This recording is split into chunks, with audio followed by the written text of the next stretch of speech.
सपनों का पीछा करने की हिम्मत, सीमित संसाधनों में जादू रचने की कला और भारतीय सिनेमा की नींव रखने का जुनून। जी हाँ, ये कहानी है भारत की पहली फीचर फिल्म राजा हरिश्चंद्र की, जिसे बनाया था भारतीय सिनेमा के पितामह दादा साहब फाल्के जी ने। तो आइए चलते हैं उस दौर में जब सिनेमा भारत में सिर्फ केवल एक सपना ही था। यह कहानी है 1911 की, जब दादा साहब एक सिनेमा हॉल में बैठे हुए हैं और वहां पे स्क्रीन पर चल रही एक film the life of Christ. ये विदेशी फिल्म को देखकर वो बहुत प्रेरित हुए और उन्हें वहां लगा कि भारत की कहानियां भी पर्दे पर आ सकती है और धमाका कर सकती है।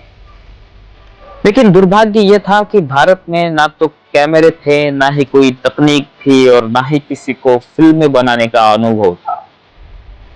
फिर भी दादा साहब फाल्के जी ने यह तय किया और खुद से ठान लिया कि वो भारत की पहली फिल्म बनाएंगे। फिर क्या, फिल्म बनाने के लिए और फिल्म को सीखने के लिए, उसकी तकनीक सीखने के लिए वो गए लंदन, जहां उन्होंने विलियमसन नाम का एक कैमरा लिया। पैसे की तो कमी थी, तो उन्होंने अपनी बीमा पॉलिसी और अपने पत्नी सरस्वती बाई के गहनों को भी बेच दिया। लेकिन चुनौतियां यहां पर खत्म। फिल्म की कहानी थी राजा हरिश्चंद्र, जो सत्य और धर्म की मिसाल था। यह कहानी रवि वर्मा की जो पेंटिंग है उससे प्रेरित। तो फाल्के जी ने दादर में एक ऐसा सेट बनाया जो हरिश्चंद्र के युग को जीवित करने की क्षमता रखता था। लेकिन फिर भी यहां पर समस्याएं खत्म नहीं हुई, समस्याएं और बढ़ गई। सबसे पहली समस्या आई कलाकारों। उस समय का दौर ऐसा था कि महिलाएं अभिनय के लिए तैयार ही नहीं होती थी। तो राजा की जो रानी है, रानी तारामती, उसका किरदार कौन निभाएगा? बहुत सा सर्चिंग किया, बहुत से लोगों से बात की जो उस दौर में महिला पात्र नाटक में किया करते थे, उनसे बातचीत की, लेकिन कोई हल नहीं निकला। फिर बाद में एक पुरुष ने ही, जिनका नाम अन्ना सालुंके है, उन्होंने ही उस तारा रानी का कैरेक्टर प्ले किया। राजा हरिश्चंद्र की कहानी सत्य और बलिदान की थी।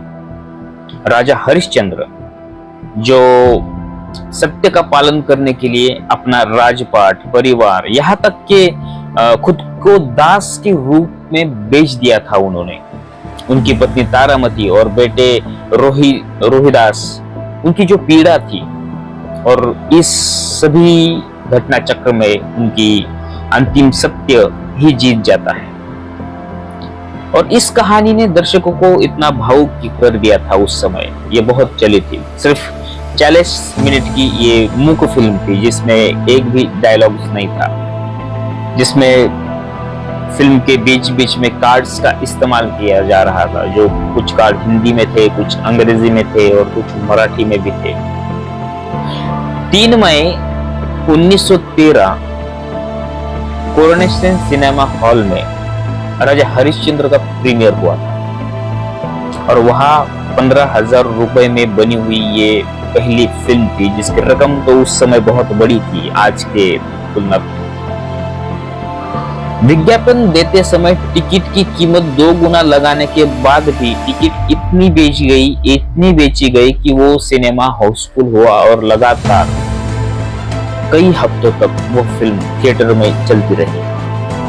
दादा साहब फाल्के की मेहनत रंग लाई यहाँ पे। उनकी पत्नी सरस्वती बाई ने भी सेट पर खाना बनाने का काम किया, कपड़े धोने का काम किया। हर किस्म के काम में उन्होंने दादा साहब फाल्के जी का साथ दिया था। इस फिल्म में भारतीय सिनेमा की सिर्फ नींव ही नहीं रखी, बल्कि नई तकनीक जैसे कि डबल एक्सपोजर, स्पेशल इफेक्ट्स का भी इस्तेमाल इस फिल्म में किया गया था। राजा हरिश्चंद्र ने यह साबित कर दिया था कि अपने सपने सच हो सकते हैं अगर देखा जाए तो। और मेहनत की जाए तो। दादा साहब फाल्के ने सिर्फ एक फिल्म ही नहीं बनाई थी, बल्कि भारतीय सिनेमा का एक नया इतिहास ही रचा दिया था, और उसका पहला पन्ना थे दादा साहब फाल्के। आज जब हम बॉलीवुड की चकाचौंध फिल्में देखते हैं तो हमें कभी भी हमारा पहला कदम नहीं भूलना चाहिए, जो कि ये था बड़ी मेहनत से खड़ा किया हुआ ये सभी सपनों का दौर। दादा साहब फाल्के भारतीय सिनेमा के पितामह जाने जाते हैं। राजा हरिश्चंद्र की कहानी जिसने सिनेमा को आवाज दी, भले वो मूक थी लेकिन उसकी आवाज पूरे देश में गूंज रही थी। तो आपको ये मेरा वीडियो कैसे लगा? ऐसे ही क्लासिक मूवीज के बारे में, उनकी कहानियों के बारे में इस सीरीज में मैं बोलने वाला हूँ। अगर कुछ सुझाव हो तो मुझे कमेंट में जरूर बताइएगा। अगर कुछ सजेशंस मतलब सुझाव या कुछ गलतियां है तो वो भी मुझसे शेयर कीजिएगा। मेरे वीडियो को लाइक कीजिए और ज्यादा से ज्यादा लोगों तक शेयर कीजिए और मेरे चैनल को सब्सक्राइब जरूर कीजिए।